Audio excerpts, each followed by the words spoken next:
1억대 투자로 20억 원 아파트 갖기. 네, 1억 원대 투자로 20억 원 아파트 갖기. 말이 되나? 그러니까 딱 보면 사기 같죠. 완전 사기 같잖아요. 어떻게 1억 원대 투자로 20억 아파트를 갖습니까? 사기죠. 네. 근데 제가 사기를 되게 싫어하잖아요. 네. 그러니까 사기는 아니다. 다만 쉽지는 않다. 그러니까 상식적으로 내가 1억 원대 투자를 해서 20억짜리 아파트를 가져가는 것 자체가 불가능하진 않습니다. 하지만 여러분들께서 공부를 좀 하고 임장도 좀 하고 솔직히 좀은 아니고요. 좀 많이 열심히 하면 분명히 기회는 잡을 수 있고 또 제가 그런 기회를 잡았거든요.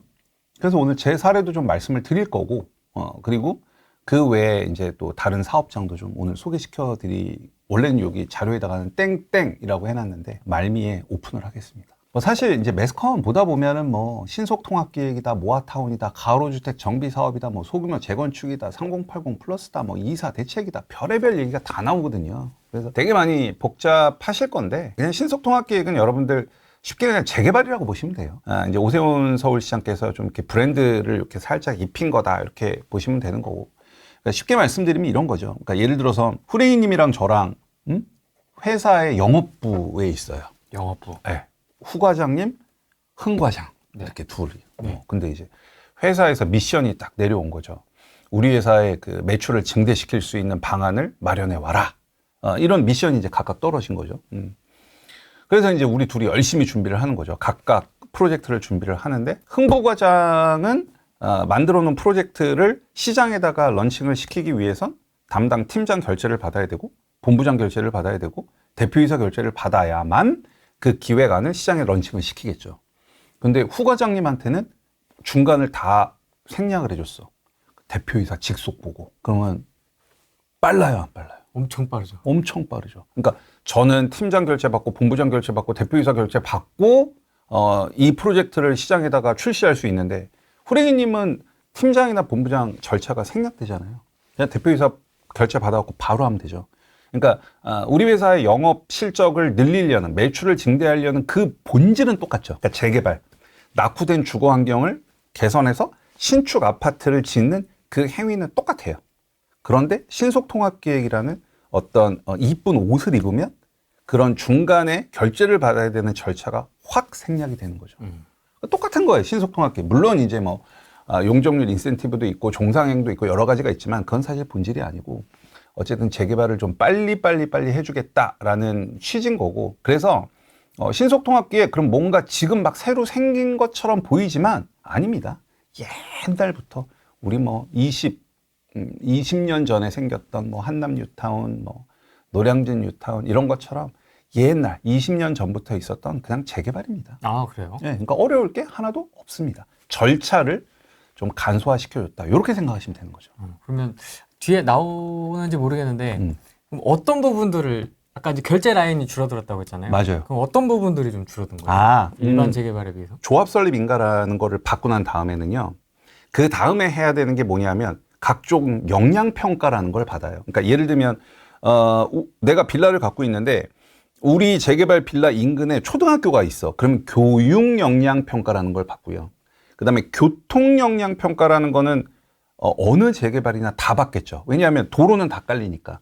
그래서 뭐 교육 역량 평가, 교통 역량 평가, 문화재 역량 평가 그런 각종 역량 평가들이 한 20여 가지가 있어요. 보통 재개발은 교육 역량 평가 받고 기다렸다가 교통 역량 평가 받고 기다렸다가 문화재 역량 평가 받고 기다렸다가 이렇게 쭉쭉쭉 받아야 돼요. 하나씩. 그리고 이제 아파트를 어떻게 지을지 건축 심의를 받고 사업 시행인가라는 단계로 흘러가요. 근데 신속통합기획이라는 딱 이쁜 옷을 입으면 이걸 다 합해서 한 번에 심의를 해요. 네, 그러니까 아까 제가 팀장 결제 받고 본부장 결제 받고 대표이사 결제 받는 게 역량평가 받고 건축심의 받고 사업시행가 받고 이렇게 했다면 후레이님은 그냥 한꺼번에 대표이사한테 딱 결제 받잖아요. 그게 신속통합기획. 그럼 되게 이 의미가 네이밍 의미가 되게 잘 와닿네요. 잘 와닿죠. 신속통합. 원래 이름이 공공기획이었어요. 신속통합기획이라는 이름 전에 최초에 나왔을 때는 공공기획이었는데 그때 당시에 공공재개발이랑 공공기획이랑 너무 헷갈리잖아요. 그래서 이 말이 다시 만들어져서 나온 거죠. 그러니까 되게 좋죠. 근데 이제 그렇게 통합심의를 하다 보니까 속도가 굉장히 빠를 거잖아요. 그래서 2023년 6월 30일 날 도시 및 주거환경 정비법이 개정돼서 지금은 일반 사업장도 그렇게 통합 심의로 진행할 수가 있어요. 여러분들 어렵게 생각하실 필요가 없어요. 신속통합계획 이꼬르 재개발이다. 근데 되게 빨리 해준다. 근데 여기서 기회가 진짜 많아요. 저는 그러니까 뭐 자금력이 좀 있으신 분들은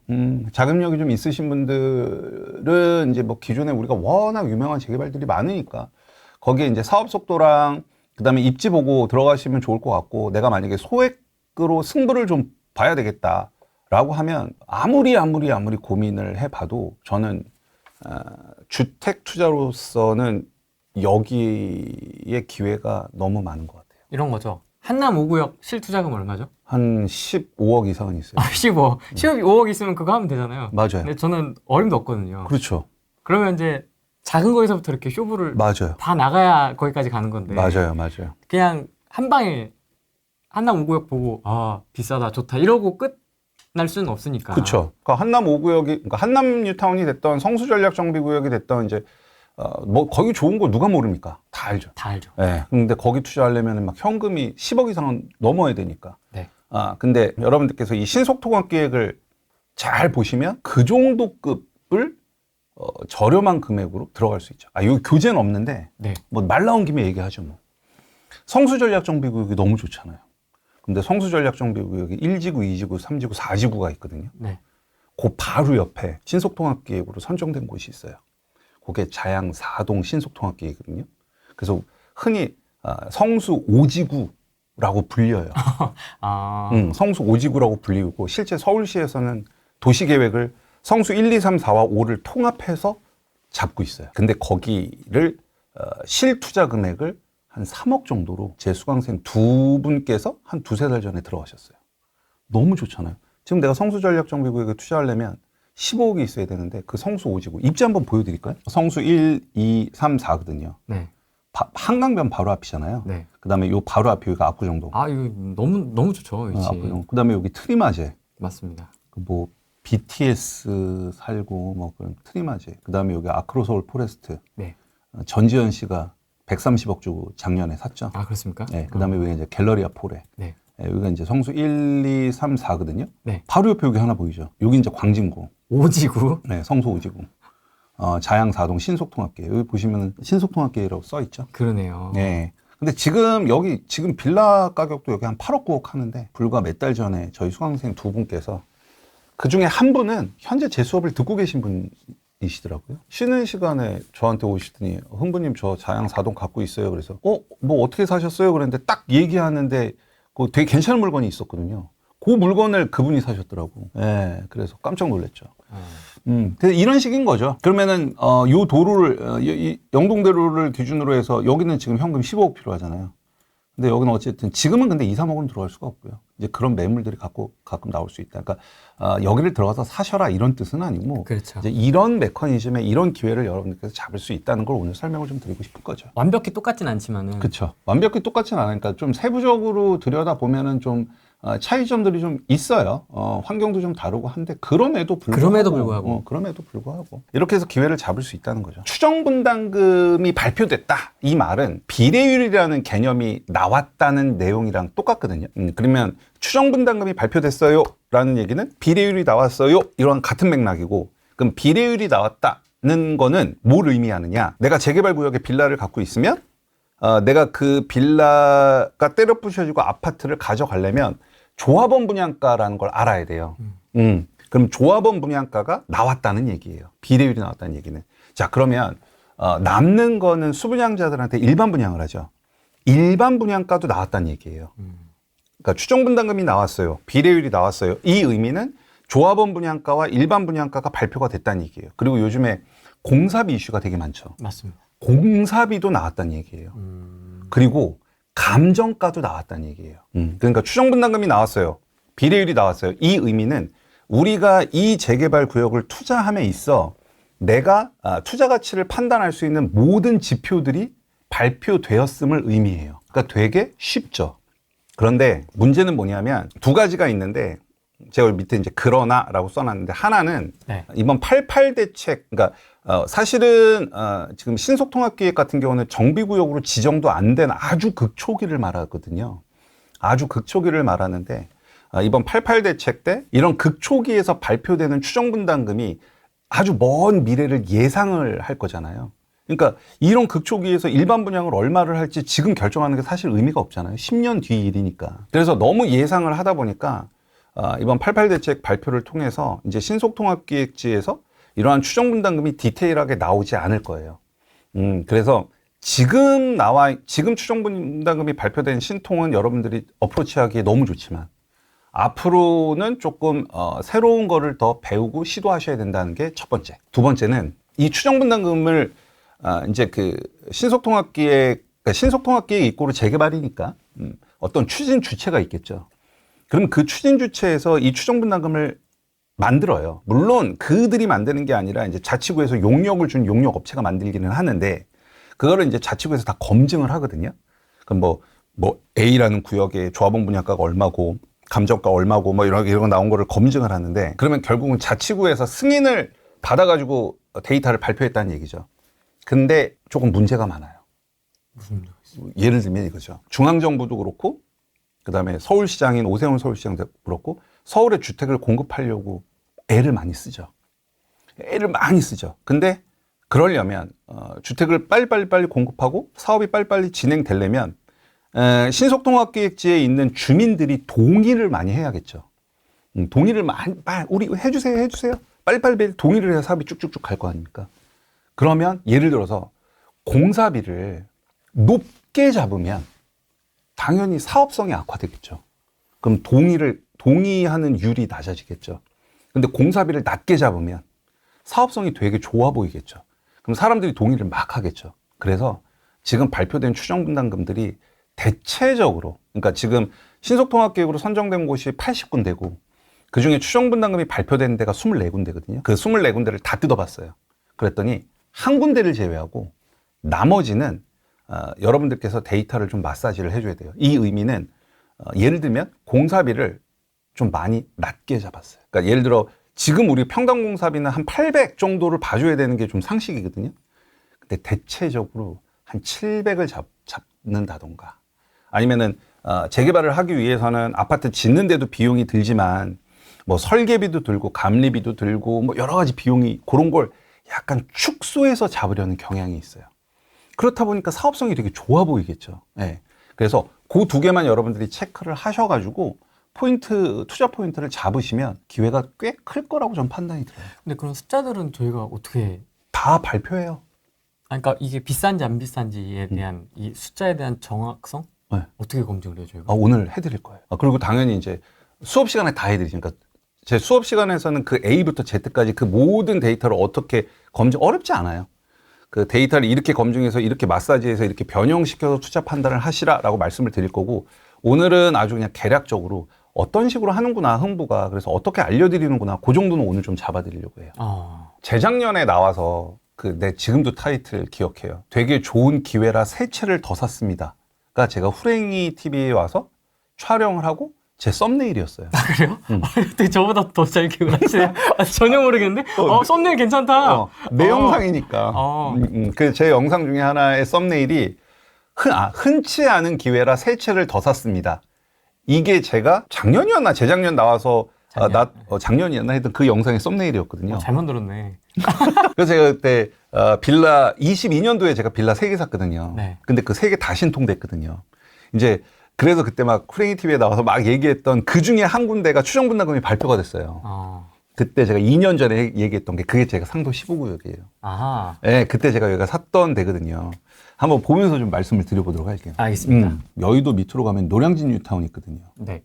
너무 좋죠. 좋죠. 네. 저는 사실 노량진 뉴타운에 꼭 하나 투자를 하고 싶었는데 도저히 자금이 안 돼서 여기 밑에다가 한 거거든요. 근데 이제 제가 일단 입지적으로 놓고 보면 뭐 여러분들 뭐 다 아실 겁니다. 여기가 여의도죠. 여기가 여의도고 여기가 이제 노량진 뉴타운. 다 완성이 되면 한 12,000세대의 신축이 들어오고 1호선 타고 하나만 싹 올라가면 이제 여기 용산국제업무지구 있고요. 그다음에 9호선 타고 싹 내려가면 바로 강남이죠. 맞습니다. 그런 이제 뭐 노량진 뉴타운 바로 하단에 보면 여기 신속통합계획으로 진행하는 여기가 이제 상도 14구역, 여기가 상도 15구역이거든요. 네. 근데 저는 이제 여기 샀어요. 근데 상도 14구역은 2021년 12월 28일 날 신통으로 선정이 됐고요. 상도 15구역은 22년 12월 30일 날 선정이 됐어요. 근데 저는 여기 22년 봄에 샀어요. 그러니까 신속통합계획으로 선정되기 한 7, 8개월 전에 샀거든요. 그렇기 때문에 전 되게 싸게 샀겠죠. 근데 어쨌든 제 사례를 말씀드리고, 그 다음에 지금도 투자 가치가 있느냐. 그거는 뒤에서 좀 말씀드려보도록 할게요. 어쨌든 네. 입지는 노량진 뉴타운 바로 아래고 장승배기역이랑 신대방역 사거리고요.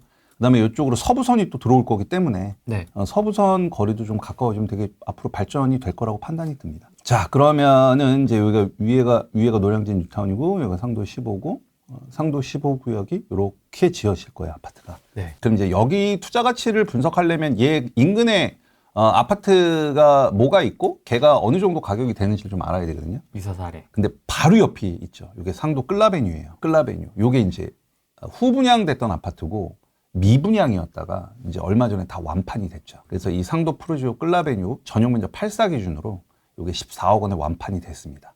그러면 여기에 있는 지금 현재 있는 신축이 14억이니까 여기에 내가 투자함에 있어서 뭔가 수익을 분석할 때는 얘를 기준으로 보면 되겠죠.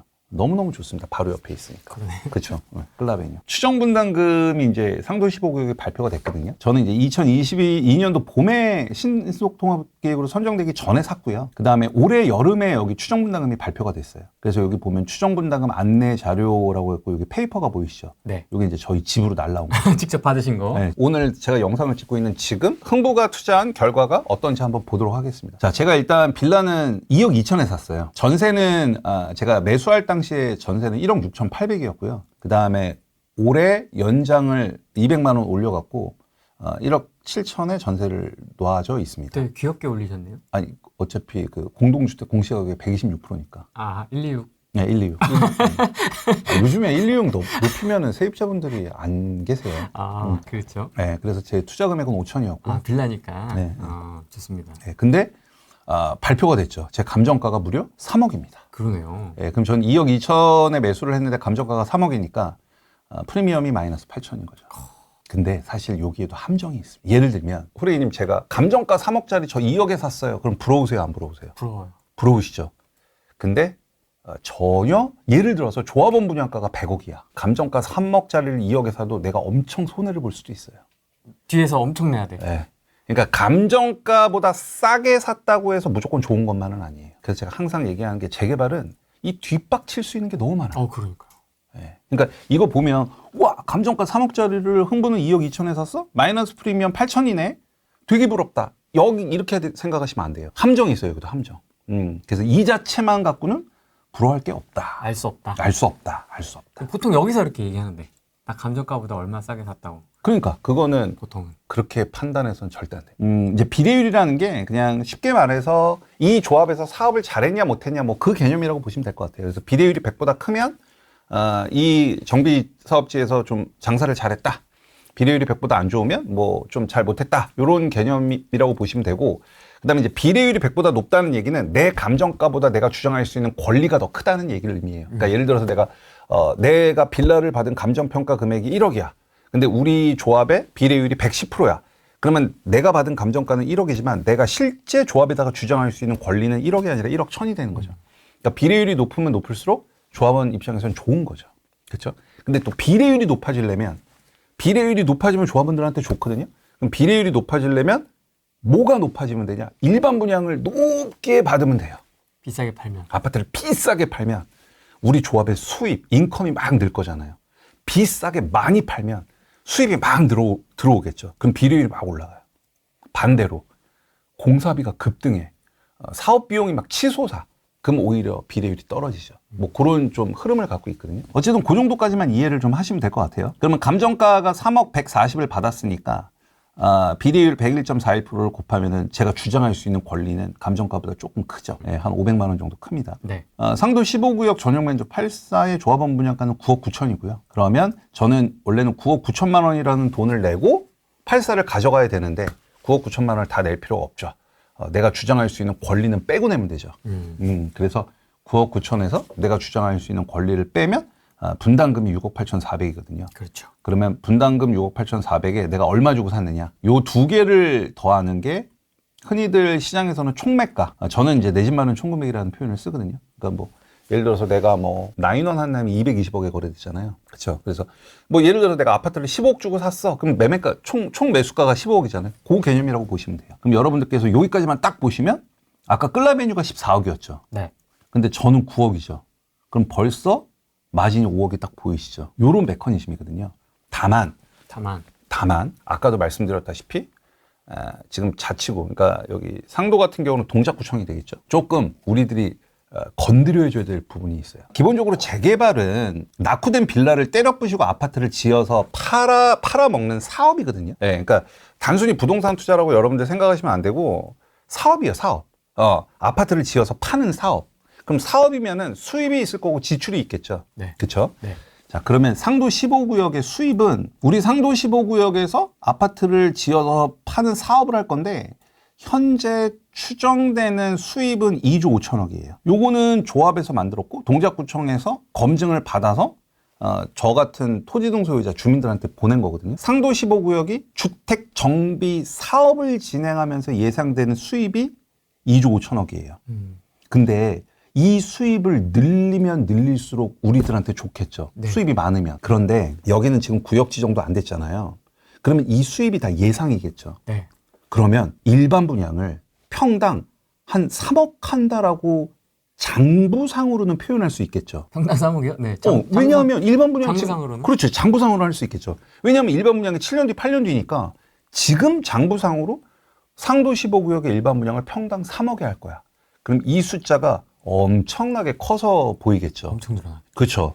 그러니까 이런 검증을 해야 되는 거예요. 실제 그런 조합들이 좀 있거든요. 자, 그러면 상도 15구역은 조합원 분양 수입으로 2조고 일반 분양 수입으로 한 4천억 정도 갖고 오거든요. 자, 오른쪽에 한번 보면 일반 분양을 내가 얼마 주고 팔 거냐가 여기 써 있어요. 조합원 분양가는 일반 분양가의 77% 수준의 조합원 분양을 하겠다라고 써 있거든요. 네. 그럼 일반 분양가가 얼마인지 되게 중요하겠죠. 그렇죠. 자, 일반 분양가는 8사 기준 평당 3,800만 원, 12억 9천인 거예요. 그러면 아까 바로 옆에 끌라베뉴가 14억이었죠. 그럼 여기 지금 일반 분양 12억 9천 잡혔죠. 그러면 일반 분양을 막 그렇게 뻥 튀겨서 잡았다는 느낌은 없죠. 리즈너블합니다. 그렇죠. 리즈너블하죠. 네. 그러면 역시 후레인이에요. 좋아요. 12억 9천이면 리즈너블 하잖아요. 바로 옆에 14억이니까. 그러면 이 2조 5천억이 포장됐다라고 우리는 생각할 필요가 없죠. 그렇죠. 그러면 아까 우리 밑에 보면 상도 15구역 같은 경우는 비례율이 여기 101.41% 나왔잖아요. 네. 그럼 요거는 그 재개발 구역의 사업성을 알려준다고 말씀드렸잖아요. 그럼 어쨌든 수입을 막 그냥 구라를 치진 않았다. 저 2조 5천억은 우리가 현재 시점에서 믿을 수 있다. 이거 안 보면 진짜 이걸 뭐 만약에 18억 뭐 이런 식으로 그렇게 할 수도 있죠. 잡아놨으면 이게 엄청 커지겠네요. 그렇죠. 그럼 비례율이 100일이 아니라 막 110 이렇게 나오겠죠. 물론 이제 진짜 너무 터무니없으면 관청에서 승인이 안 나겠지만 그쵸. 진짜 막 좀 해놓으면 모르겠네. 모르는 거예요. 그러니까 그러네. 그래서 재개발 공부를 하고 투자해야 돼요. 그러네요. 그냥 발표되는 자료만 갖고 투자하면 큰일 나요. 물론 아까도 말씀드렸다시피 자치구에서 검증을 하기 때문에 신속통합계획지 중에 추정분담금이 발표된 곳이 터무니없진 않아요. 하지만 아까도 말씀드렸다시피 24군데 중에 23군데는 마사지를 해줘야 돼요. 데이터를. 여기도 마찬가지예요. 상도 15도. 자, 그럼 이제 수입은 우리가 오케이. 자, 지출을 보면 공사비가 1조 1천억이고요. 그 다음에 나머지가 쭉 해서 나와서 총 사업비, 상도 15구역의 아파트를 신축하는 데 들어가는 사업비는 한 1조 5천억 되거든요. 네. 그럼 여기서 우리가 이 사업비에서 봐야 될 게 평당 공사비예요. 그러면 상도 15구역은 평당 공사비를 얼마 잡았냐? 평당 750 잡은 거예요.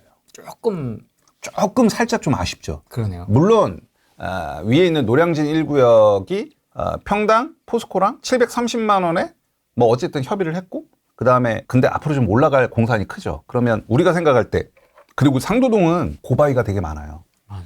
그래서 이제 공사비도 좀 많이 올라갈 거거든요. 그러면 평당 공사비가 조금 부족하다는 느낌이 좀 있으시죠? 느낌이 오네요. 그렇죠. 네. 그럼 저걸 늘려줘야 되겠죠. 네. 그러면 그냥 뭔진 모르겠지만 저 공사비를 늘리면 비례율은 떨어지겠죠. 그러면 비례율이 떨어진다는 얘기는 내가 생각했던 것보다 상도 15구역의 사업성이 안 좋다라고 볼 수 있는 거겠죠. 그래서 저 750만 원을 저는 800만 원으로 올렸어요. 800만 원 올려요, 일단. 그리고 두 번째. 전체 사업비가 한 1조 5천억이죠. 네. 근데 이 1조 5천억에서 공사비랑 그다음에 나머지 비용이랑 차지하는 비율이 공사비가 73%죠. 네. 그리고 나머지 나머지 비용이 27%인 거잖아요. 네. 저 비율도 중요해요. 왜냐하면 나머지 보상비, 설계비, 감리비 이런 걸 되게 적게 숫자를 넣어놓을 수도 있잖아요. 그래서 저것도 좀 조정을 해줘야 돼요. 적정 비율이라는 게 있겠군요. 네, 비율이 있어요. 통상. 네, 통상. 그러니까 신통에서 적용되는 적정 비율이 있고, 그다음에 현재 서울에서 관리처분 인가가 난 사업장의 적정 비율이 달라요. 그럼 신통은 공사비랑 기타 사업비의 비율이 7대3, 65대 35가 제일 적당해요. 그러니까 전체 사업비가 100원이면 거기서 공사비가 65원에서 70원. 그다음에 나머지가 기타 사업비로 잡히는 게 제일 바람직해요. 전체 100원 중에 공사비가 73원이 잡혔잖아요. 네. 그러면 이런 건 두 가지 중에 하나를 의미해요. 공사비가 되게 높게 잡혔던가. 그러니까 공사비 포션이 올라가겠죠. 아니면 나머지 사업 비용이 되게 낮게 잡혔던가. 둘 중에 하나를 의미하겠죠. 그런데 우리가 아까 봤다시피 여기 평당공사비 750이죠. 네. 그럼 공사비가 절대 높게 잡힌 건 아니에요. 그러면 우리가 판단할 수 있는 건 공사비 외에 나머지 사업 비용이 너무 작게 잡힌 거예요. 작게. 그러면 상도 15구역에서 아까 조합의 수입은 건드릴 게 없어요. 그런데 비용은 직접 공사비를 올려줘야 되고, 만약에 우리가 750만 원에서 이걸 800만 원으로 올려버리면 요 숫자를 그대로 본다라고 했을 때 73%가 더 늘어나겠죠. 예를 들어서 73%가 막 76, 77 되면 얘를 끌어내리려면 나머지 기타 사업비를 올려줘야 되겠죠. 커져야 되죠. 그렇죠. 그래서 이제 여기서 딱 보면 공사비가 올라가야 되고 나머지 기타 사업비들을 올려줘야 돼요. 그러면 수입은 그대로 쓰면 되고 지출은 여기서 늘려야 돼요. 좀 늘어나겠다. 네. 그러네요. 그리고 이제 종전자산은 사실 오늘 설명을 안 드리겠습니다. 이게 되게 어려운 내용이어갖고 요거 이제 감정평가 금액이거든요. 그렇게 해서 보면 여기 정현석 있죠. 3억. 제가 요게 이제 블로그에 좀 해놓은 건데, 보면은 일반 분양가 8사 기준 12억 9천은 끌라베뉴 완판을 감안했을 때는 합리적이다라고 생각이 들고 오히려 상승할 수 있는 버퍼도 좀 있다라는 그렇죠. 판단이 들고. 더 신축이니까. 네, 더 신축이니까. 그다음에 직접 공사비는 750만 원인데 이거는 800만 원까지는 인상을 시켜야 되고, 공사비와 기타 사업비의 비율이 지금 73대 27인데 이거를 공사비도 늘려야 되고 그에 맞는 기타 사업비도 늘려야 되겠죠. 그럼 공사비가 약 760억이 늘어나고요. 기타 사업비는 1000억이 늘어납니다. 그럼 비례율이 101.41에서 85%로 떨어져요. 그러면 여러분들이 상도 15구역에 투자할 때 101%로 물건을 판단하는 게 아니라 85% 갖고 하시는 거예요. 내가 산 금액보다 권리가액이 조금 낮다. 줄어들 수 있다. 그렇죠. 라는 걸 감안해야 되겠다. 가야죠. 아니면 내가 산 금액과 권리가액을, 그러니까 비례율 101.41%를 그대로 쓰고자 한다면 조합원 분양가를 올려야겠죠. 그 판단을 할 줄 알아야 돼요. 이 극초기에서는. 근데 이게 사실은 재개발을 잘 모르시는 분들은 지금 되게 내용이 좀 어려우실 거거든요. 근데 조금만 공부하면 되게 쉬워요. 재밌는데? 재밌죠? 네. 재밌어요. 되게 재밌어요. 재밌는데? 요게 아까 이제 제 블로그로 보고 한 거고, 요게 이제 저한테 발표된 추정 분담금이고, 그러면 비례율을 101.41%를 쓰면 안 되겠죠. 이거를 85%로 바꿔줘야 되겠죠. 네, 그러면 분담금이 당연히 늘어나겠죠. 네. 왜냐하면 내가 주장할 수 있는 권리가액이 작아지니까. 그리고 내 집 마련 총금액은 당연히 늘어나겠죠. 네, 그걸 계산한 게 바로 보정한 거네요, 이제. 그렇죠. 보정한 거죠. 그 흥부님의 그 기준에 따라서 그렇죠. 보정을 한 거예요. 그렇죠. 요 보정은 그러니까 현재 잡혀 있는 평당 공사비 750만 원을 800만 원으로 평당 50만 원을 늘렸고, 그다음에 기타 사업비를 대략 한 1000억을 늘린 걸로 데이터를 다시 구해서 제 거를 이제 분석을 한 거죠. 그럼 매매가 2억 2천에 전세가 1억 7천이죠. 그럼 실투자금 5천까지는 그대로 맞고요. 그다음에 예상 감정가까지는 그대로 맞습니다. 프리미엄 마이너스 1천까지는 맞고요. 그럼 비례율을 85%. 아까 여기 보면은 101.41%였는데 요거를 85%로 바꿉니다. 그러면 권리가액은 2억 5,620으로 줄어요. 아까는 권리가가 3억 600이었거든요. 근데 지금은 2억 5,620으로 줄죠. 조합원 분양가는 건드리지 않았어요. 이거는 개인의 선택이에요. 비례율을 그대로 놓고 조합원 분양가를 올릴지, 조합원 분양가를 놓고 비례율을 떨어뜨릴지는 다 방법이 있거든요. 근데 어쨌든 저는 조분가를 건드리지 않고 오늘 비례율을 건드리는 거거든요. 그럼 분담금이 7억 3천으로 늘어요. 아까 분담금이 6억 8천이었잖아요. 네. 근데 7억 3천으로 늘어서 내 집 마련 총 금액이 9억 5천으로 늡니다. 이거는 현재 시점이에요. 2024년 지금 시점에 지금 그러니까 공사비는 800에서 더 올라갈 수도 있겠죠. 그렇잖아요. 그러니까 뭐 상도 15구역이 공사를 한 7, 8년 뭐 빠르면 7, 8년 뒤에 할 건데 800만 원 갖고 못 하겠죠. 더 올라가겠죠. 하지만 그때 되면은 일반 분양가도 더 높아지겠죠. 그러니까 미래의 평당 공사비가 얼마나 될지, 미래의 일반 분양가가 얼마나 될지 그거를 지금 예측하는 건 의미가 없거든요.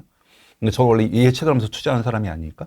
어쨌든 현재 기준으로 투자 가치가 있느냐 없느냐만 판단하면 되거든요. 제가 산 빌라의 내 집 마련 총 금액은 9억 5천이 되죠. 그러면 이제 기준 시세라고 해서 이제 옆에 내가 이 얘의 사업성을 분석하기 위한 옆에 있는 신축 아파트의 시세를 보는 거죠. 네. 그러면 끌라베뉴가 한 14억 정도 되죠. 끌라베뉴 전세가 지금 한 6억 5천에서 7억 하거든요. 바로 옆에 있는 게 14억이고 제가 사는 게 한 9억 5천 정도 되니까 기본 마진만 한 4억 5천 됩니다. 보통 이거를 안전마진이라는 표현을 쓰죠. 사람들은 많이 안전마진이라는 표현을 쓰는데 저는 여러 번 얘기했지만 저는 안전마진이라는 말에는 동의를 하지 않습니다. 왜냐하면 안 안전해요. 이거 4억 5천이 안전하다고 누구도 얘기 못해요.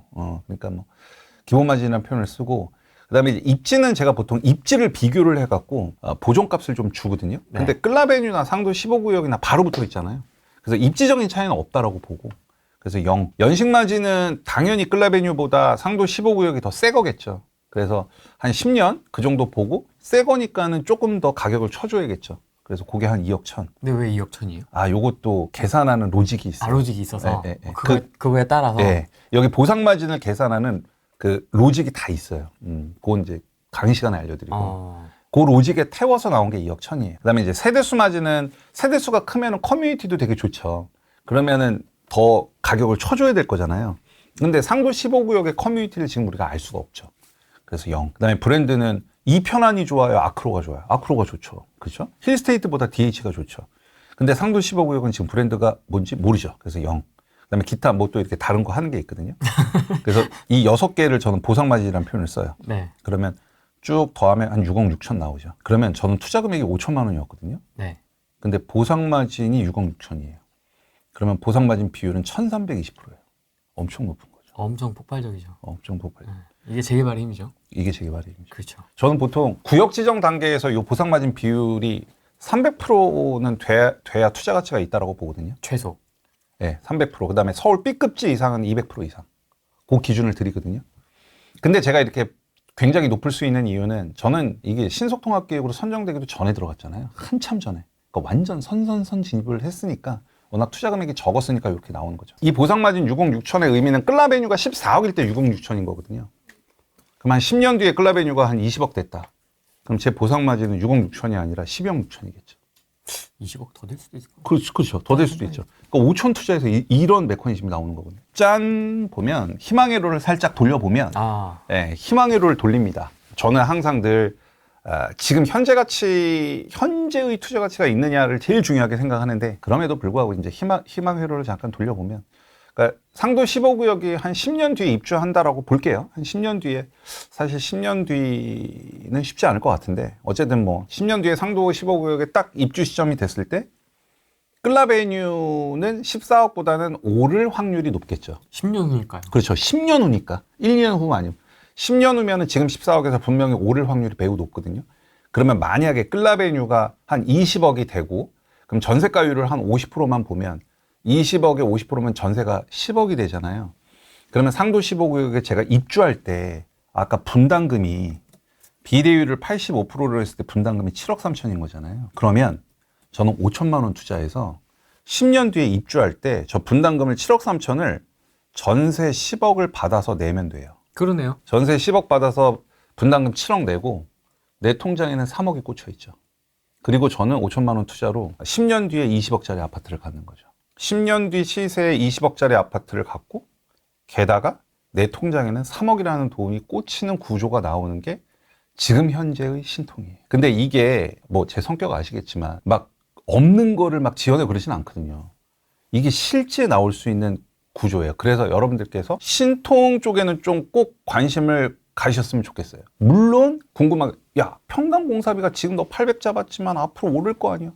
똑같이 말씀드리면 일반 분양가가 아까 12억 8천이었잖아요. 걔도 오르겠죠. 그럼 오르는 공사비를 일반 분양가가 오르면서 상쇄를 시키겠죠. 근데 그걸 우리가 지금 예상할 수는 없죠. 그러니까 결국 지금 시점에서 보면 되는 거죠.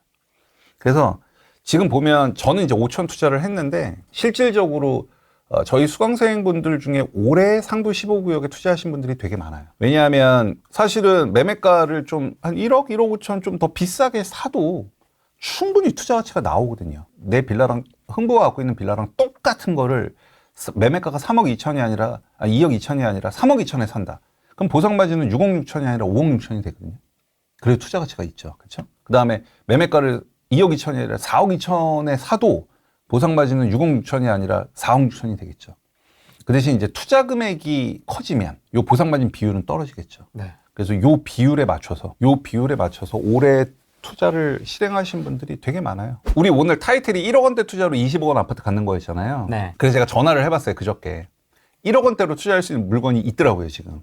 그러니까 여기 15구역에. 네, 15구역에. 그래서 수강생분들이 많이 들어갔어요. 그러니까 한 5월, 6월, 7월 달에 되게 많이 들어가셨고, 지금은 갭이 한 2억 5천에서 3억 된 걸로 알고 있는데, 제가 친한 중개사님한테 그저께인가 전화해 보니까, 이렇게 가끔씩 금매가 좀 나오더라고요. 그래서 1억대의 투자가 없는데 제가 타이틀을 저렇게 갖고 오면은 사기꾼이잖아요. 그래서 그저께 전화해 봤더니 1억 8,500인가? 그런 게 하나 있더라고요. 그래서. 들어가요? 15, 상도 15 사요? 후레이님? 아니요. 시청자분들 있으니까. 이거 마진만 상도 15가 또 좋은 게 뭐냐면 제가 또 되게 중요하게 생각하는 게 동의율이거든요. 우리 신속통합기획으로 선정해 주세요 라고 요청을 할 때 동의율은 30%예요. 30%가 넘으면 자치구에 우리 신속통합기획 좀 선정해 주세요 라고 요청할 수 있는 권한이 생겨요. 근데 근데 30%가 아니라 50%가 넘어가면 가점을 줘요. 너희들 조금 더 챙겨줄게, 뭐 그런 개념이 생기거든요. 열망이 있구나, 너네. 그렇죠. 약간 그런 게 있어요. 근데 21년도랑 22년도에는 신통 동의율이 30%만 넘어가면 자치구에서 접수를 받아줬거든요. 요즘에는 한 30%, 40% 갖고 가면 동의서 더 걷어오세요 이래요. 법정 요건 맞췄는데요. 그래도. 그래서 지금은 기본적으로 동의율이 50%가 넘어야만 좀 비벼볼 수가 있어요. 왜 그런 거 하니? 뭐 수유동 170원지 일대도 나오고 남가자도 나왔지만 신속통합계획으로 선정됐다가 반대가 너무 많아서 신통이 막 취소되는 경우도 나와요. 그러니까 우리가 구역 지정 동의율이 50%거든요. 정비구역으로 지정하려면 50%고, 그 다음에 정비구역으로 지정된 다음에 추진위 방식으로 간다 그러면 추진위 설립이 50%, 그 다음에 조합 설립이 75%예요. 그러니까 신통 때 너무 동의율이 낮으면 나중에 조합 설립이 안 될 거잖아요. 거의 힘 뺄 필요 없잖아요. 그러니까 미리 동의율이 좀 높으면 좋겠죠. 근데 상도 15구역은 신속통합계획 접수할 때 동의율이 한 73%인가 그랬어요. 그럼 여기는 구역 지정에서 조합 설립까지는 간다라고 볼 수 있겠죠. 그래서 저는 나쁘지 않다라고 봐요. 게다가 노량진 바로 미치고 서부선 이슈도 있고, 노량진 되게 비싸잖아요. 거기 노량진도 투자하려면 현금 10억 있어야 되는데. 어마어마합니다, 진짜. 어마어마하죠. 바로 미치잖아요. 물론 노량진보다는 입지가 떨어지죠. 하지만 노량진의 한 85%는 가지 않겠어요. 노량진에 등기 치는 게 목적이 아니고 저희는 수익을 내는 게 목적이잖아요. 그렇죠. 수익을 내는 게 목적이죠. 지금 여러분들이 노량진을 사도 수익은 날 거예요. 날 건데, 그러니까 내가 좀 가성비. 그렇죠. 그러니까 내가 안전하게, 뭐 요즘에 얼죽신 그러잖아. 내가 좀 안전하게 서울에 신축 하나를 세팅하고 싶어 그러면 노량진이 낫죠. 왜냐하면 상도 같은 거는 너무 지금 사업 초기니까 사실 중간에 가다가 엎어질 수도 있고 모든 게 다 취소돼 버릴 수도 있고, 그런 리스크가 노량진보다 훨씬 크죠. 그러니까 이제 그런 리스크를 내가 테이킹하고 베팅을 할 거냐 안 할 거냐는 각자 판단을 해야겠죠. 그래서 공부를 많이 하고 임장을 많이 하면 할수록 이런 극초기 재개발 투자에 대한 판단에 있어서 확신의 값이 높아지죠. 전 이거 자신 있게 말씀드릴 수 있어요. 아까 상도 15구역은 2022년 12월 30일 날 선정된 신속통합기획 2차 선정지였어요. 네. 자, 1차 선정지 한번 볼게요. 1차 선정지에 땡땡 구역이라고 있거든요. 네. 좀 이따 오픈할 겁니다. 나오는군요. 네. 이 땡땡 구역에 관할 자치구청이 있을 거 아니에요. 뭐 예를 들면 용산구, 서대문구 있을 거 아니에요. 그 자치구청에서 발표한 자료입니다. 여러분들이 신통 투자하다 보면 이 매트릭스를 되게 쉽게 보실 수가 있어요. 이 매트릭스가 되게 중요해요. 이 뭐냐면 네. 이 땡땡 구역의 대표 비례율은 107%라는 얘기예요. 그럼 아까 말씀드렸다시피 비례율이 107%라는 얘기는 공사비가 나와 있고 일반 분양가가 나와 있고 조합원 분양가가 나와 있고 모든 게 다 나와 있다는 얘기거든요. 그럼 이 107%는 어떻게 나와 있냐? 위로 쫄래 올라가면 공사비라고 나와 있죠. 네. 공사비 기준이 0%죠. 평당 900 잡은 거예요. 그럼 되게 양심적이죠. 아까 상도동은 750 잡았죠. 네. 근데 여기는 900 잡은 거예요. 그러면 물론 여기가 900을 잡을 수밖에 없는 좀 이유는 있거든요. 아까 상도 15구역은 우리가 750을 800만 원으로 인위적으로 올렸잖아요. 근데 얘는 올릴 필요가 없어요. 왜? 900이 지금 리즈너블 하니까. 제가 아까 신속통합계획 그 추정분담금 발표된 24군데 중에 데이터를 건드릴 필요가 없는 데가 한 군데가 있거든요. 그게 여기예요. 그게요. 그래서 제가 여기를 갖고 온 거예요. 근데 투자 가치가 있는 매물이 있어요. 9월 초에. 지나간 거 아닙니까? 투자할 만한 게 있어요. 9월 초에 이러면 뭐 어떻게 하라는 거야 우리? 죄송합니다. 네. 사죄드리겠습니다. 어쨌든 평당 공사비 900만 원이면은 되게 괜찮다라고 느꼈죠. 자, 일반 분양가 한번 볼게요. 일반 분양가가 평당 3,350만 원이에요. 그러면 84 기준으로 한 11억 정도 된다는 얘기거든요. 그럼 이제 여기가 어딘지를 모르니까 11억이 비싼지 싼지 모르죠. 모르겠어요. 네. 근데 서울의 중심부예요. 그러면 엄청 싼 거죠. 지금 우리 장위 푸르지오, 장위 6구역 거기 전용 면적 84 기준 12억에 완판됐죠. 그 다음에 저기 홍은 13구역 84 일반 분양가가 11억에서 12억이에요. 홍은이요? 네. 자, 입지 한번 볼까요? 여기 84 일반 분양가가 11억에서 12억이에요. 여기 고바위 되게 심하잖아요. 맞습니다. 지하철도 한참 멀어요. 그럼 서울의 중심부에 있는데 일반 분양가를 11억 한 2천, 3천 잡았다는 얘기는 일반 분양가가 되게 싸게 잡혀 있죠. 그럼 저거 높일 수 있겠죠. 그러니까 나쁘지 않죠. 공사비는 높게 잡혀 있고 잘 잡아놨고 일반 분양가는 낮게 잡혀 있고. 잡아놨고. 그러니까 앞으로 사업성이 개선될 여지가 보이는 거지. 안 좋아질 것보다는 개선될 그렇죠. 가능성이 그렇죠. 더 높아 보이네요. 그렇죠. 요렇게 투자하는 거예요. 자, 여기에 조합원 분양가는 84 기준으로 9억 7,700. 그럼 아까 상도 15구역 같은 경우는 평당 공사비 750에 일반 분양가 12억 8천에 조합원 분양가 9억 9천이었잖아요. 여기는 공사비 900에 일반 분양가 11억에 조합원 분양가 9억 7,700이죠. 그러니까 입지 떠나서 그러면 어디가 좋구나라는 게 이제 감이 좀 오실 거예요. 내가 어디 사업장에 투자를 해야 되겠구나라가 감이 오실 거예요. 그렇죠? 근데 상도 15구역도 좋습니다. 혹시 좋은 거니까 제가 말씀드리는 거예요. 9월 달에 실제 나왔던 매물입니다. 여기는 이제 빌라 매매가가 3억 5천이에요. 가격이 신통 선정되기보다는 당연히 올랐겠죠. 그다음에 전세가 여기 1억. 조금 낮네요. 네, 전세가 좀 낮아요. 실투자 금액은 그럼 2억 5천. 그다음에 예상 감정가는 요거의 예상 감정가는 2억이에요. 요 예상 감정가도 자치구에서 발표를 해요. 그러니까 신통 감정은 보통 약식 감정 방식과 보존율 방식 뭐 이렇게 좀 나뉘는데 그것까지 여러분들은 뭐 지금 시간에 제가 설명드릴 수는 없고 어쨌든 보존율 방식으로 했을 때 요 매물의 감정가는 대략 한 2억 됩니다. 그러면 매매가가 3억 5천이고 예상 감정가가 2억이니까 프리미엄은 한 1억 5천 정도 되죠. 자, 비례율이 아까 보면 여기 107 잡혔잖아요. 네. 근데 저는 이걸 오히려 150으로 끌어올렸어요. 아까 상도는 101을 85로 낮췄죠. 네. 근데 여기는 제가 107을 150까지 올릴 수 있었어요. 확 올렸네. 왜냐하면 일반 분양가가 너무 낮게 잡혀 있어요. 그러니까 일반 분양가를 좀 끌어올릴 수 있죠. 사실 여기 매트릭스에서도 일반 분양가를 3,350에서 3,520, 3,520에서 3,690으로 올리면 평당 공사비가 900만 원일 때 일반 분양가가 3,690일 때의 비례율은 152%라고 이게 그걸 말해주는 거예요. 일반 분양 수준과 공사비 수준을 가지고 비례율이 어떻게 변동되는지를 알아보는 거거든요. 그럼 아까 기타 사업비랑 공사비 뭐 비율도 있었고 막 여러 가지가 있었죠. 그런 걸 제가 종합적으로 쭉쭉쭉 했을 때 비례율이 한 150% 보는 게 맞아요. 그러면 오히려 좋아지는 거죠. 그럼 만약에 이 매물을 누군가 샀다. 그러면 이제 권리가는 감정가는 2억이지만 비례율이 좋기 때문에 권리가는 3억으로 늘고 아까 조합원 분양가는 9억 7,700이었죠. 그럼 빼면 분담금은 6억 7,700이고 내 집 마련 총 금액은 10억인 거죠. 그럼 서울 한복판에 84를 가져가는데 10억인 거예요. 괜찮죠? 괜찮은 게 아니라 땡큐죠. 네. 근데 여기가 조합 설립이 곧 나요. 그럼 더 좋죠. 그러니까 상도는 아직 진도도 빨라. 그렇죠. 상도는 아직 구역 지정이 안 됐잖아요. 그럼 구역 지정 끝난 다음에 추진이 조합 설립. 물론 상도 15구역 뭐 신탁 방식으로 간다고는 하는데 근데 여기는 구역 지정 끝났고 이제 조합 직접 설립 제도라고 아니었나? 옆이었나? 하여튼 곧 늦어도 빠르면 올해 늦어도 내년 안에는 조합 설립 인가가 날 거예요. 그럼 솔직히 서울에서 서울 한복판에 조합 설립 인가 난 곳에 실투 2억 5천으로 투자할 만한 데가 어디 있어요. 게다가 84 기준 내 집 마련 총 금액 10억인데 인근에 2017년도에 지어진 1186세대 아파트가 있거든요. 얘의 기준 시세를 한 12억 봤어요. 그럼 여러분들 딱 보시면 에이? 84가 12억밖에 안 돼? 여기 입지 별로 안 좋은 데네 라고 생각하실 수 있을 거예요. 근데 그건 뒤에서 좀 설명을 드릴게요. 네. 그러면 기준 시세가 12억이고 내 집 마련 총 금액이 10억 2천이니까 기본 마진은 한 1억 8천 나오죠. 여기도 똑같이 10년 뒤에 사업이 완성된다라고 하면 요 비교 대상 아파트랑 연식 차이는 대략 한 17년 나거든요. 요건 2017년식이라는 얘기고 이 아파트가. 그러면은 연식 마진은 한 3억 봐야 돼요. 17년 정도 아파트가 차이나 완전 구축과 신축이잖아요. 그럼 3억 보면은 그렇게 많이 본 게 아니거든요. 그리고 여기 있는 사업장이 요 아파트보다 입지가 더 좋아요. 그럼 입지적인 가치 넣어줘야 되겠죠. 요것도 산출 내역은 뚝뚝뚝뚝 두드려서 네, 그 로직이 다 배워요. 네. 오시면은 다 알려드리거든요. 두드려서. 두드려서. 그 다음에 세대수 마진도 여기가 더 좋아요. 큰가 보다. 네. 1억이나 붙어 있어. 네. 그 다음에 브랜드는 시공사를 지금 알 수 없기 때문에 할 수 없고 기타 할 수 없고.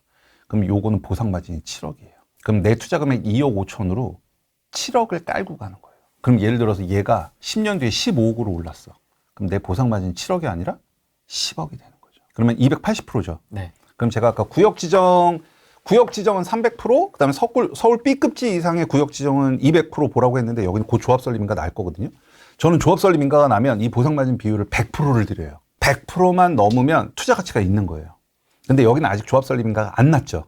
그럼 조합 설립인가 나기 직전이죠. 그래도 나쁘지 않죠. 아, 그럼 이게 또 보상 마진을 몇 %로 잡는 거는 또 진도에 따라 다르겠군요. 그럼요.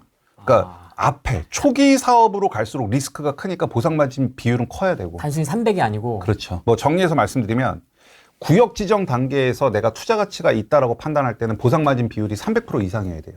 그게 안 되는 물건은 사면 안 돼요. 그 대신 그게 서울 B급지. 그러니까 예를 들어서 84 기준으로 뭐 한 15억 위에서 형성될 수 있는 장이다라고 하면 200%. 그다음에 내가 만약에 조합 설립인가 후에 투자를 하려고 하면 보상 마진 비율이 100%가 넘는 물건만 사셔야 되고 사업 시행인가는 보상 마진 비율이 70에서 80%. 관리처분은 50%. 요거 안에 들어오는 물건을 선택해서 사실 줄 아셔야 된다. 사실 아까 상도도 그렇고 서울 중심부의 실투자 2억 5천으로 조합 설립 인가 나온 곳을 간다는 게 되게 기회잖아요. 그러니까 이거 진짜 아는 사람들만 보이거든요. 아는 사람들만 보이고 보이는 게 또 하고. 자, 그럼 요 사업장이 어딘지 궁금하실 거예요. 한번 일단 채팅을 한번 올려봐 주시죠. 아, 예. 자, 조합 설립인가 곧 날 예정이고, 요 정도 시세에 그다음에 뭐 인근 단지는 17년식 1186세대 12억대 정도. 네. 이고 여기 내 집 마련 총 금액도 한 10억대 정도 되는 네. 보상 마진 280% 정도 나오는 이 사업장이 어딜까요? 어떤 구역일까요? 왜 웃으세요? 아, 바로 안 맞췄다고? 네. 그런 겁니까? 여기 옛날 전 시장 때부터 맞아요. 유명했었는데 여기 될까요? 그러니까 박원순 서울시장께서 도시 재생으로 갔던 곳이고 21년도에 오세훈 서울시장이 취임을 해서 제일 먼저 쫓아가서 사진을 찍었던 곳이 바로 여기입니다. 여기 맨날 희망 고문한다. 맞아요. 데거든요. 네, 맞아요. 일단 보면 네. 예, 여기가 이제 센트라스 텐지일이고요. 왕십리. 그 유명한 텐지일입니다. 네, 위에가 텐지일, 밑에가 센트라스. 여기랑도 굉장히 가깝죠. 네. 그다음에 제가 개인적으로 되게 좋아하는 곳이 여기 신당 19역. 왜 좋아하세요? 멋지잖아요. 뭐가 멋져요? 2호선, 4호선, 5호선, 6호선. 완전히 이 안에. 조합원이세요? 저요? 네. 아, 여기 조합원 되려고 엄청 노력하다 실패했죠. 희망고문이라는 표현을 쓰셨죠. 여기 보면은 여기가 창신 9, 여기가 창신 10, 여기가 창신 11, 여기가 숭인. 오늘 제가 말씀드린 물건은 여기 창신 11이에요. 여기 창신 11이랑 숭인은 사업이 잘 진행되고 있어요. 그리고 여기는 반대하시는 분들이 좀 있어서 지금 종로구청에서 열심히 토지 등 소유자들을 설득하고 있어요. 사업이 안 된다 그걸 제가 말씀드리는 건 아니고 어쨌든 도시계획상 여기가 재개발하려는 건 잡혀 있죠. 그럼 여기가 숭인, 창신 11, 9, 10이 다 되면 여기 단지 밀집도 신축 아파트가 여기 이렇게 다 들어올 거잖아요. 그럼 굉장히 좋아지겠죠. 아까 12억짜리 기준 시세는 요거였어요. 여기 보문파크. 보문파크 뷰자이. 진짜 인근 사례 맞네요. 네, 인근 사례는 맞는데 여기는 이제 잘 알려지지 않았죠. 그리고 이 보문파크 뷰에서 여기 초등학교까지 굉장히 고바위거든요. 아, 그렇습니까? 예, 굉장히 고바인데 여기까지. 고바인데 그리고 보문파크 뷰 자이 이 밑에 동에 있는 친구들은 굉장히 멀겠죠. 근데 창신 11구역 같은 경우는 바로 밑에 있죠. 그러니까 초품화가 되죠. 여기도 언덕 아닙니까? 여기도 언덕입니다. 여기도 언덕인데 어쨌든 접근성은 얘는 완전히 초품화죠. 그 차이가 있고 지하철역은 여기 창신 11은 바로 여기로 가죠. 근데 이 보문파크자에는 살짝 거리감이 좀 있죠. 살짝. 그리고 여기 11구역은 1호선까지 또 도보가 돼요. 근데 여기 보문파크 뷰자에는 도보도 되는데 쉽진 않다. 네, 좀 그런 게 있죠. 조금 그렇다. 그래서 이렇게 그다음에 제일 중요한 거는 제가 되게 중요하게 생각하는 건 단지 밀집도. 여기는 신축 밀집도가 굉장히 되게 좋게 저희가 다 되면. 근데 여기는 조금 좀 아쉬운 면이 없지 않아 있죠. 그래서 그런 걸 가지고 입지랑 세대수 마진을 계산을 한 겁니다. 그래서 이렇게 기회가 있다는 거죠. 이거 말고도, 여기 말고도 그 신속통합기획지 중에 추정분담금이 발표난 곳들을 여러분들께서 잘 기회를 삼아가지고 공략할 수 있는 포인트들이 정말 많아요. 근데 아까 말씀드렸다시피 추정분담금 발표가 이렇게 세부적으로 앞으로 안 날 거예요. 그게 88 대책 때 발표가 됐어요. 지금 뭐 여러분들 보셔서 알겠지만 비례율, 일분가, 조분가 이런 게 쫙 나왔지만 사실 이제 구역 지정되는 단계에서 일반 분양가를 논한다는 게 되게 너무 미래의 일을 지금 땡겨다가 얘기하는 거잖아요. 그러니까 정확도가 떨어지겠죠. 그러다 보니까 거기서 나오는 악유들이 좀 있었어요. 그러다 보니까 뭐 대표 지역의 분담금 가지고만 한다 뭐 그런 발표가 났었거든요. 88 때. 그리고 또 기본계획과 정비구역 지정을 동시에 하겠다, 사업시행가랑 관리처분을 동시에 하겠다, 뭐 이런 거 외에 몇 가지 발표가 쭉쭉쭉 났었는데, 이제 추정분담금이 발표가 안 되는 대신에 그 대표 지번에 대한 분담금을 발표하겠다라고 88 대책 때 나왔거든요. 그래서 일단 그거 발표되는 거 보고 그거를 어떻게 응용해서 투자 전략을 짜야 될지는 그 발표되는 거 보고 제가 다시 툴을 만들어서 알려드릴 거예요. 좀 바뀌었네, 판이. 네, 판이 바뀌었어요. 그러니까 판은 계속 바뀌어요. 판이 계속 바뀌거든요.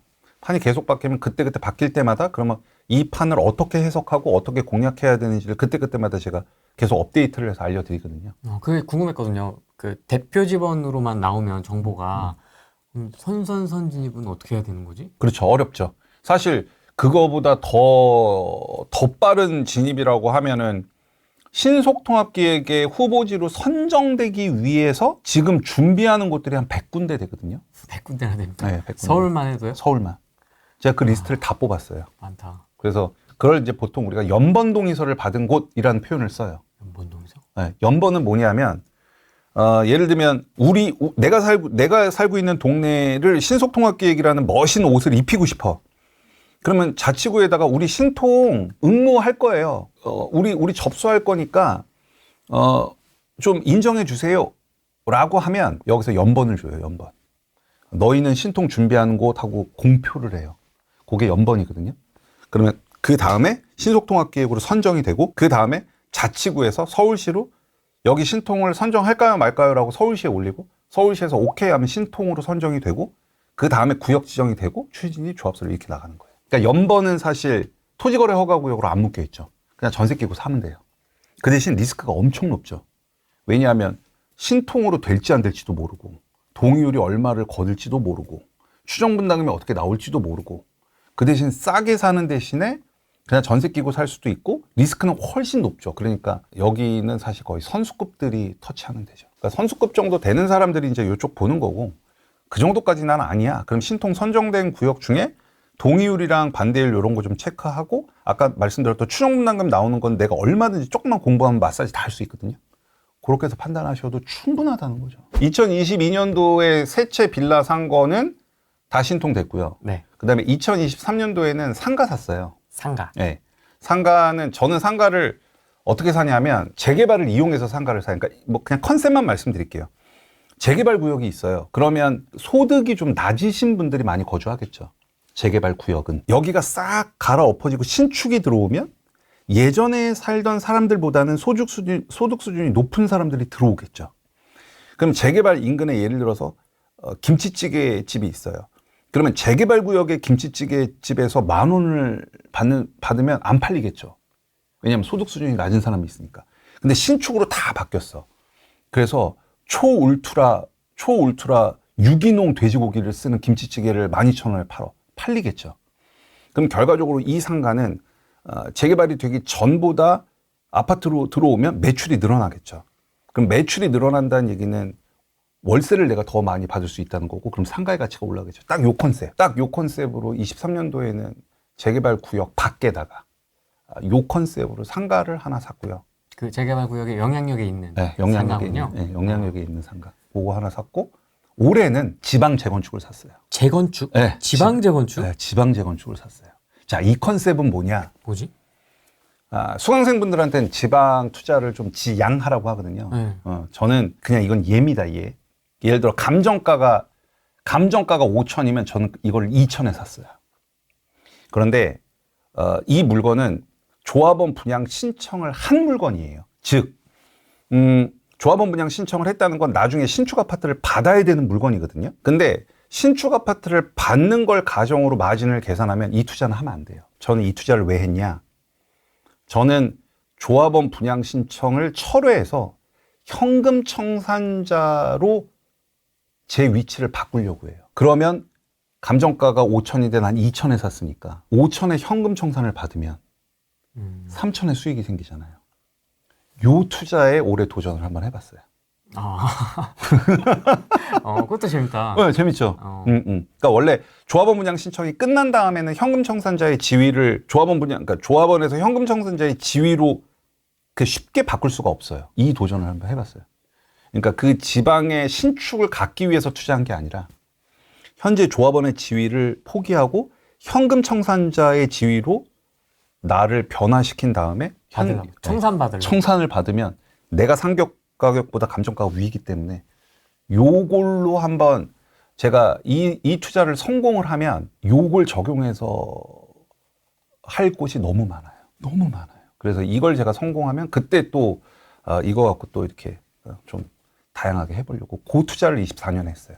전 해마다 해요. 잘 되고 있습니까? 그래요? 네, 지금 잘 된다라고 지금 말씀드리지는 못하고 있고 계속 공부하고 있어요. 네, 공부하고 있어요. 그래서 저는 뭐 1년에 한 건씩은 거의 투자를 하니까. 그래서 팔기도 많이 팔았고 지방에 있는 것들은 거의 다 정리했어요 지금. 지방은 희망이 없는 겁니까? 아니 그건 아니고요. 그건 아니고 이제 다른 투자를 하고 싶은 것들이 많이 생겨가지고 지방 거는 지금 다 정리한 것 같아요. 하나 빼고. 썸네일 나왔다. 지방 싹 다 파세요. 아이 그러지 마세요. 지방도 좋아요. 지방도 좋아요. 어쨌든 저는 팔았어요. 저는 어쨌든 서울 수도권에서 승부를 좀 보려고. 그러니까 변하기 전에 기회를 좀 잡으셨으면 좋겠어요. 그러니까 뭐 늘 말씀드리지만 이미 신축된 거 사기 쉽지 않거든요. 이미 신축으로 다 된 거 어떻게 삽니까? 그래서 벌죽신 사라는데요? 아니, 그러니까 사면 좋죠. 근데 쉽지가 않잖아요. 그러니까 돈이 많이 들어가잖아요. 그래서 아니 만약에 내가 뭐 현금 한 20억 있어요. 그러면 신축 하나 사고 그다음에 또 뭐 빌라를 사든 뭐 할 수 있는데 상대적인 소액으로 다 자산을 불리고 싶은 사람들이 되게 많으실 거잖아요. 이제 그런 분들한테 말씀을 드리는 거고 내가 정말 돈이 좀 넉넉하게 있으면 굳이 이렇게 극초기 사업이 빠그라질 수도 있고 리스크가 되게 높을 거 아니겠어요. 거기에 도전할 필요가 없죠. 자금력이 있으신 분은. 근데 만약에 내가 예를 들어서 무주택자인데 현금이 한 2억 정도 있는데 사실 그 2억 있는 것 같고 서울에 신축을 가기란 불가능하잖아요. 게다가 뭐 아시다시피 빌라는 또 그 청약할 때 주택에서 빼주잖아요. 시행이 됐나요? 모르겠습니다. 시행을. 저도 청약엔 별로 관심이 없어요. 저도 잘 모르겠어요. 네, 그러니까 되게 기회가 많은 거거든요. 그래서 뭐든지 신축으로 딱 바뀌어버리면 그때는 좀 그러니까 그 기회를 잡는 게 굉장히 힘들거든요. 그래서 꼭 여러분들께서 변하기 전에 움직여라. 요 메시지를 좀 드리고 싶고. 네. 그 다음에 제가 오늘 신통을 좀 중심으로 얘기됐는데 여러분들 뭐 가만히 생각해 보면 우리 지금 막 한남 뉴타운, 성수 전략정비구역, 뭐 노량진 뉴타운, 부가연 뉴타운 보면서 되게 사람들 열광하잖아요. 그리고 막 갖고 싶잖아요, 하나씩. 막 갖고 싶은데 가만히 생각해 보면 얘네들이 언제 생겼느냐 하면 20년 전에 생긴 거예요. 옛날 그 이명박, 오세훈 서울시장, 오세훈 서울시장 그 20년 전 때에 생긴 뉴타운이 한남이며 성수며 뭐 그런 거거든요. 그럼 이거 지금 너무너무 사람들이 갖고 싶어 하는데 그러면 10년 뒤가 되면 지금부터 딱 10년 뒤가 되면 한남 뉴타운이 없어지죠. 노량진 뉴타운 다 없어지죠. 다 아파트로 바뀔 거 아닙니까? 그러면 지금 박원순 서울시장 때는 재개발 재건축 하나도 안 됐잖아요. 그러니까 지금 우리가 막 보고 열광하는 모든 뉴타운들이 20년 전에 생긴 거거든요. 그 다음에 박원순 서울시장 재임 기간이 10년 동안 아무것도 안 나왔고 그럼 앞으로 10년 뒤가 되면 지금의 막 뉴타운들은 다 아파트로 바뀔 건데 그럼 서울의 재개발이 없어질 거냐? 아니라는 거죠. 그걸 어디가 대체할 거냐? 신속통합기획이 대체할 거라는 거예요. 그럼 예를 들어서 성수전략정비가 아까 보여드렸지만 1, 2, 3, 4지구는 자양 5동이 대체하겠죠. 그 다음에 오늘 여러분들 소개시켜드리면 노량진 뉴타운은 이제 10년 뒤면 다 아파트 되겠죠. 신축으로. 그러면 그 자리를 밑에 있는 상도가 대체할 거고 부가연 2구역, 3구역도 다 신축으로 바뀌겠죠. 그럼 거기를 어디가 대체할 거예요? 공덕 67A, 공덕 A 거기 신통이잖아요. 공덕 7구역이랑 공덕 8구역, A구역이라고도 부르거든요. 거기 신통이거든요. 바로 밑에. 거기가 대체하겠죠. 뭐 청량리 6구역, 청량리 7구역은 뭐 이제 끝났죠. 제기육, 청육, 청팔 여기도 사업이 다 끝나면 그 밑에 뭐 신속통합계획으로 뭐 간대매라든가 뭐 전농 15라든가 그다음에 전농 청량리 19번지 일대라든가 그런 곳들이 대체를 할 거거든요. 그러니까 지금 뉴타운 되게 비싸잖아요. 그리고 막 갖고 싶잖아요. 근데 지금 신통이 10년 뒤에 이렇게 될 거거든요. 그러니까 여러분들이 지금부터 관심을 좀 가져주셨으면 좋겠어요. 기회라는 게 영원히 있지만 그렇게 자주 오는 건 아니거든요. 그러면 영원히 앞으로 기회는 있겠지만 언젠가 이렇게 올 수 있는 기회를 여러분들께서 좀 잡으셨으면 좋겠다. 이런 메시지 드리고 이제 마지막으로 이 말씀 좀 드릴게요. 이거 뭐 어떤 의미죠 이게? 좀 공격적이죠. 네. 센텐스가. 결국 서울에 있는 아파트의 가격은 잘 사는 흥부가 정합니다. 왜냐하면 저는 조합원이기 때문에. 자, 이 말씀은 이거죠. 어떤 재화가 있을 때 그 재화의 가격은 수요와 공급에 의해서 가격이 정해지죠. 그런데 만약에 어떤 재화의 공급자가 독점 공급자라고 하면 그 가격은 수요와 공급에 의해서 정해지는 게 아니라 공급자가 그냥 정하게 되죠. 그렇잖아요? 부르는 게 값. 부르는 게 값이죠. 근데 그 재화가 만약에 필수재라고 하면 그거는 되게 심각한 문제죠. 그렇기 때문에 정부에서는 견제 기능도 만들고 독점이 되지 못하도록 여러 가지 제도들을 만들고 있죠. 그러면 서울에서는 주택을 공급할 수 있는 방법이 재개발, 재건축 외에는 없다는 거에 사람들은 다 동의를 하거든요. 그 말은 조합원들과 예비 조합원들이 사업을 안 해버리면 서울의 주택은 공급이 안 되는 거예요. 결국 서울의 주택 공급의 주체는 건설사도 아니고 중앙정부도 아니고 서울시도 아니고 서울의 주택 공급의 주체는 조합원인 거예요. 그렇다는 얘기는 조합원들이 서울 아파트의 가격을 결정을 하는 겁니다. 이게 실질적으로 어떤 현상으로 나타났느냐. 공사비가 굉장히 급등을 했죠. 그럼 공사비가 막 급등을 하면 아까도 말씀드렸다시피 사업성이 악화되거든요. 그러면 조합원 입장에서는 오르는 공사비를 뭔가 상쇄시킬 만한 이벤트가 발생되지 않으면 사업을 진행할 이유가 없는 거예요. 그럼 그 이벤트가 뭐냐? 일반 분양가예요. 그래서 일반 분양가가 지금 미친 듯이 오르잖아요. 결국 일반 분양가가 오르면서 오르는 공사비를 상쇄시킬 수 있으니까 지금 사업이 진행되는 거거든요. 그래서 막 지금도 서울시나 뭐 중앙정부에서 뭐 용적률을 높여주겠다, 종상향을 시켜주겠다 그런 인센티브를 막 발표하잖아요. 그 이면에는 서울의 조합원님들 제발 주택 공급을 여러분들 아니면 할 사람들이 없으니까 우리 좀 도와주세요. 그 메시지랑 똑같은 거예요. 그래서 물론 서울에 있는 그 많은 조합원들이 뭐 담합을 해서 진짜 가격을 결정하고 그걸 뜻하는 게 아니라 아마 제 메시지가 어떤 의미인지는 충분히 이해하셨을 거라고 봐요. 서울의 재개발, 재건축 외에 주택 공부할 수 있는 방안이 뭐가 있어요? 없잖아요. 그렇기 때문에 이런 주체가 여러분들께서 좀 공부를 하셔가지고 이런 주체가 좀 될 수 있었으면 좋겠다라고 마지막 메시지를 전합니다. 돈이 좀 많으신 분들은 한남 성수 놓고 비교를 하죠. 근데 일장일단이 있어요. 한남은 투기과열지구예요. 그래서 뭐 좀 어려운 얘기인데 투기과열지구라 관리처분 인가가 나면 조합원 지위양도 제한 뭐 이런 게 있거든요. 그리고 한남은 이주비 대출을 되게 많이 줘요. 그래서 이주비 대출을 일으키면 레버리지를 확 일으킬 수 있거든요. 근데 문제는 이주비 대출을 받고 나면 그 다음 주택 투자가 안 돼요. 투기과열지구에서 이주비 대출을 받아버리면 그 다음에 주택 투자를 이어나갈 수가 없어요. 그 단점이 있는 대신에 사업 속도가 빨라요. 근데 성수는 비조정이죠. 성동구니까. 그 대신 여기는 토지거래허가 구역이에요. 근데 성수전략정비구역은 사실 주택임대사업 기준시가 6억 이하짜리가 거의 물건이 없어서 뭐 주임사로 살 수도 있지만 현실적으로 성수는 실거주를 해야 살 수 있거든요. 그래서 이제 탑2 두 개는 너무나 일장일단이 명확해서 본인한테 맞는 것들로 사람들 들어가시고요.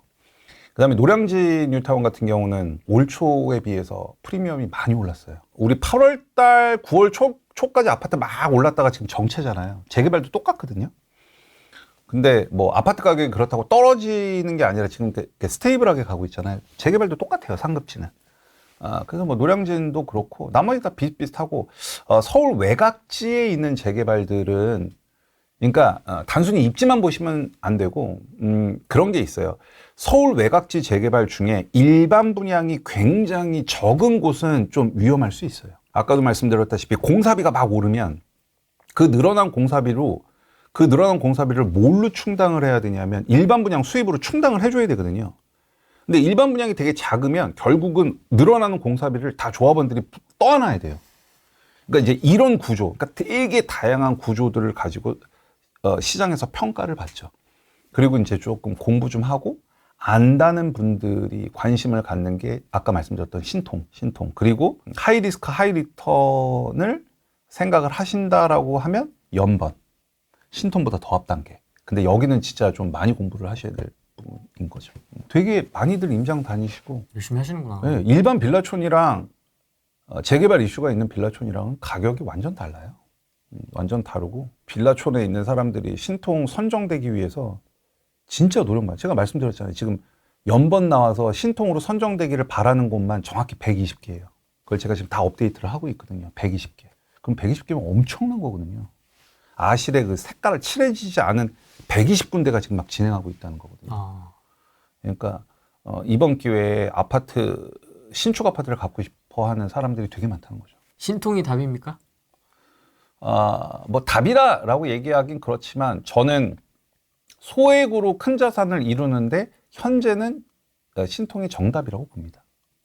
모아는 사실 이제 조금 힘들어졌다고. 다주택자분들이 뭔가 포지션을 가지고 투자하기는 여전히 어렵죠. 뭐 규제가 그렇게 많이 이렇게 된 건 아니기 때문에 이제 취득세 부분은 여전히 좀 허들로 남아 있는데 저도 뭐 똑같은 얘기긴 한데 결과적으로 1주택으로 갈아타는 것보다 저는 자산을 진짜 내가 크게 한번 이렇게 만들어내고 싶으면 다주택 포지션으로 가야 된다라고 저는 보고 있거든요. 그럼 이제 다주택 포지션으로 가려면 여러 가지 문제가 있죠. 뭐 취득세 문제도 있고 종부세 문제도 있고 뭐 종부세가 문재인 정부 때보다는 낮아졌지만 그다음에 양도세 문제도 있고 여러 가지 문제가 있는데 취득세를 제외하고 이 모든 거를 다 해결할 수 있는 키가 있습니다. 그게 바로 주택임대사업자예요. 그러니까 주택임대사업자가 아파트는 안 되지만 빌라는 되거든요. 게다가 6년짜리 나오잖아요. 물론 세제 혜택은 아직 발표되지 않았지만 주택임대사업자를 이용하면 거주주택 비과세 그대로 받을 수 있고요. 내가 집이 100채가 있던 1000채가 있던 거주주택 비과세 그대로 받을 수 있고 종부세 다 합산 배제 안 내도 되거든요. 안 내도 된다는 게 아니라 주택수에서 빠지거든요. 주임사로 등록된 것들은. 그러면 결국은 주임사를 활용할 수 있는 건 빌라고. 그러면 빌라는 재개발이고. 그러면 취득세 이슈만 조금 접어놓는다라고 하면 저는 여기서 앞으로의 열쇠가 나온다라고 보고 사실 취득세에도 말씀을 드릴게요. 이건 완전히 말장난 같긴 하지만 예를 들어서 내가 20억짜리 아파트를 12%를 내고 사면 내가 취득세만 2억 4천을 내야 되잖아요. 그런데 20억이 될 빌라를 3억짜리를 12%를 내면 한 4천만 원 정도 되죠. 네. 그러면 20억짜리 아파트를 살 때는 내가 12%를 내면 2억 4천이지만 3억짜리 12% 해봐야 4천만 원밖에 안 돼요. 그 대신 재개발 재건축으로 신축이 되면 취득세 중과를 안 맞아요. 그건 원시 취득이라 그래서 22년 12월 30일인가? 그 전에 관리처분인가는 재개발은 분당 금액 2.96, 84 기준. 그 이유는 뭐 이렇게 안분해서 나오는 게 있는데 그렇게 해서 빌라 살 때의 취득세와 원시 취득세를 이렇게 가중평균 해보면 취득세가 한 4% 중반 나오거든요. 어떻게 보면 이렇게 말장난 같지만 저는 어쨌든 이런 컨셉으로 다주택 포지션을 저는 다주택 깰 생각이 저는 전혀 없거든요. 그래서 저는 주임사 빌라를 적극적으로 많이 이용을 하죠. 상도 15구역도 종부세 과세 기준이 매년 6월 1일이거든요. 그래서 저는 내년에는 주임사 등록을 해서 요것도 이제 묶을 생각. 그 외에 나머지 신통에 있었던 2개의 빌라도 내년에 다 주임사로 묶을 생각이에요. 사업이 다 잘 되고 있거든요. 그렇게 할 생각. 알겠습니다. 오늘은 여기까지 하겠습니다. 고맙습니다. 고맙습니다. 안녕.